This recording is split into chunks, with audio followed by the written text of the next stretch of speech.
Salam, selamat berjumpa lagi keluarga damai yang terkasih. Bersyukur kita bisa bertemu melalui renungan Samas pada hari ini. Sebelum merenungkan firman Tuhan, marilah kita berdoa. Tuhan, terima kasih atas hari yang bisa kami nikmati. Saat ini kami akan merenungkan firman-Mu. Bukalah hati dan pikiran kami, agar kami dapat mengerti dan menjalani apa yang Kau firmankan. Biarlah hanya Engkau sendiri yang dimuliakan. Amin. Keluarga damai yang terkasih, renungan pagi hari ini mengambil tema berdoa yang tekun.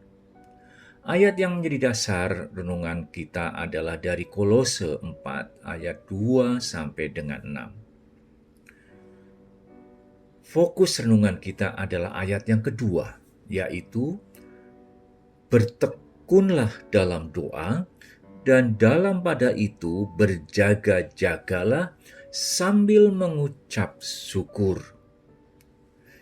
Kiranya keluarga damai bisa membaca Kolose 4 ayat 2 sampai 6 secara utuh.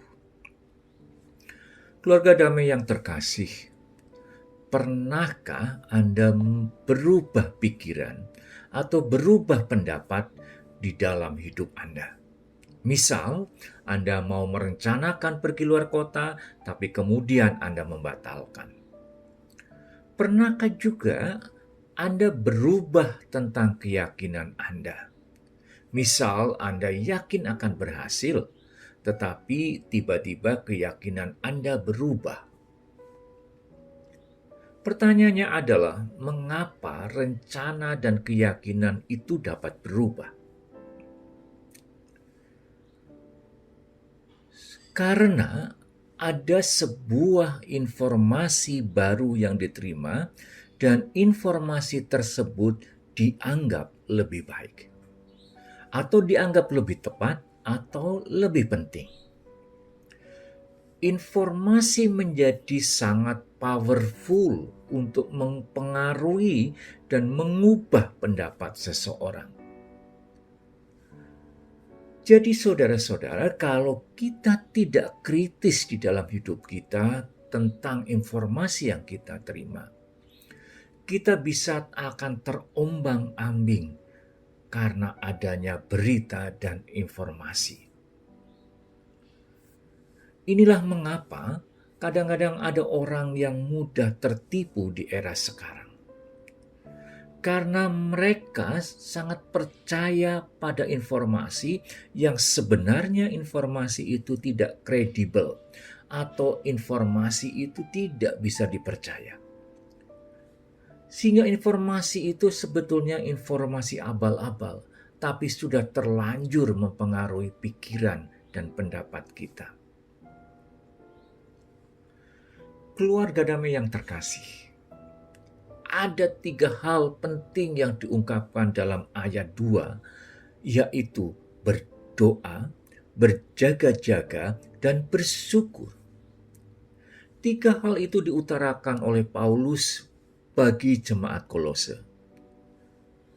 Paulus mendapatkan laporan dari rekan pelayanannya bahwa jemaat Kolose di saat itu dipengaruhi oleh ajaran-ajaran atau informasi-informasi yang tidak tepat. Sehingga Paulus merasa perlu untuk mengingatkan jemaat Kolose agar mereka lebih hati-hati di dalam menerima ajaran-ajaran yang baru. Mereka perlu tetap teguh memegang ajaran Kristus. Dan mereka perlu mewaspadai akan berita-berita atau ajaran-ajaran yang menyesatkan dan akan mengganggu iman mereka.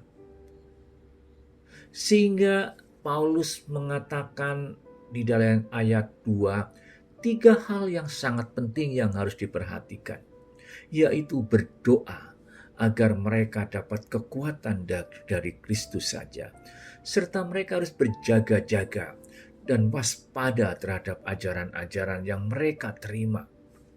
serta mereka juga harus bersyukur terhadap ajaran Kristus yang sudah mereka terima. Keluarga damai yang terkasih, kita hidup di era sekarang, yaitu era yang begitu banyak informasi mengelilingi kita. Setiap saat, setiap jam, dan setiap hari kita mendapatkan informasi-informasi yang sangat tidak terbatas. Kita mendapatkan informasi-informasi melalui sosial media maupun melalui media-media yang lain.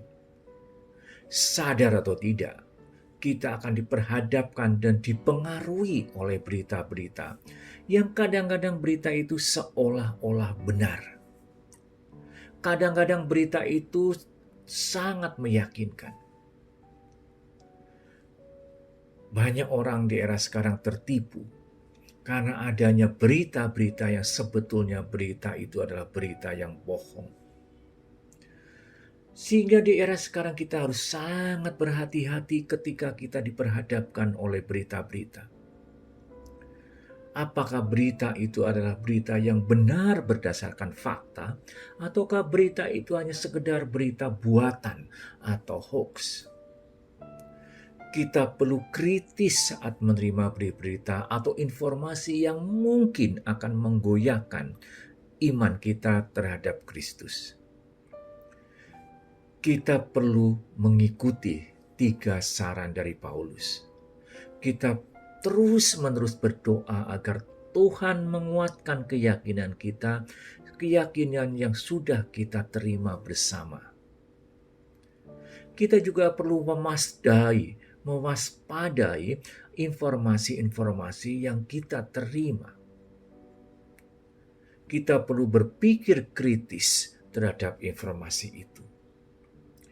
Dan tentunya kita bersyukur bahwa Tuhan akan menjaga kita dan membukakan jalan ke depan.